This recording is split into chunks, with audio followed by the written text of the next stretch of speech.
প্রায় ৩০ বছর পর পশ্চিমবঙ্গে আবারও হতে চলেছে বিশ্ব ইজতেমা। প্রস্তুতি চলছে জোরদার। ৩০ বছর আগে আমাদের হাওড়া জেলা নিবড়ে সেখানে এই বিশ্ব ইজতেমা অনুষ্ঠিত হয়েছিল। আজ ৩২ বছর পরে বাংলার বুকে হুগলি জেলা কুইনান থানার অন্তর্গত আবার সেই বিশ্ব ইজতেমা আল্লাহ রাব্বুল আলামিন আমাদের তকদিরে লিখেছেন।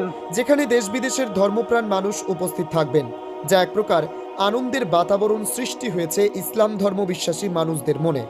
হুগলি জেলার দাঁতপুর থানার অন্তর্গত কুইনান এলাকায় আগামী ১, ২, ৩ ও ৪ জানুয়ারি অনুষ্ঠিত হতে চলেছে এক বিশাল বিশ্ব ইজতেমা।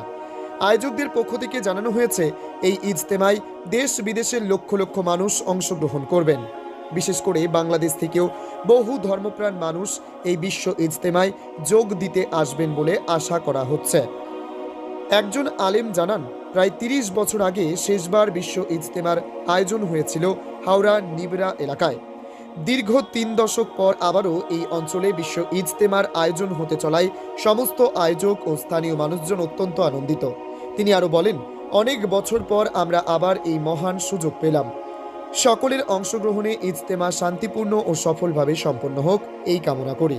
ইজতেমাকে ঘিরে প্রশাসনের পক্ষ থেকেও নিরাপত্তার জোরদার ব্যবস্থা নেওয়া হচ্ছে। স্থানীয় এলাকা জুড়ে চলছে পরিকাঠামো প্রস্তুতির কাজ।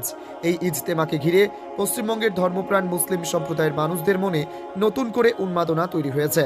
প্রতি বছর এই ইজতেমা বিশ্বের ভিন্ন ভিন্ন দেশ আয়োজন করে। এবার সেই গুরুদায়িত্ব পড়েছে ভারতবর্ষের পশ্চিমবঙ্গের মুসলিম সম্প্রদায়ের মানুষদের ওপর।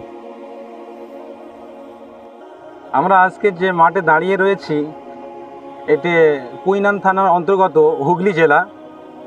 এখানে বিশ্ব ইজতেমার আপনারা দেখতে পাচ্ছেন যে বিশ্ব ইজতেমার জন্য তোড়জোড় চলছে এবং বিগত আজ ১ বছর যাবৎ এখানে বিভিন্ন জেলার থেকে মানুষ আসছে এখানে এবং এখানে এসে তারা কাজকাম করছে।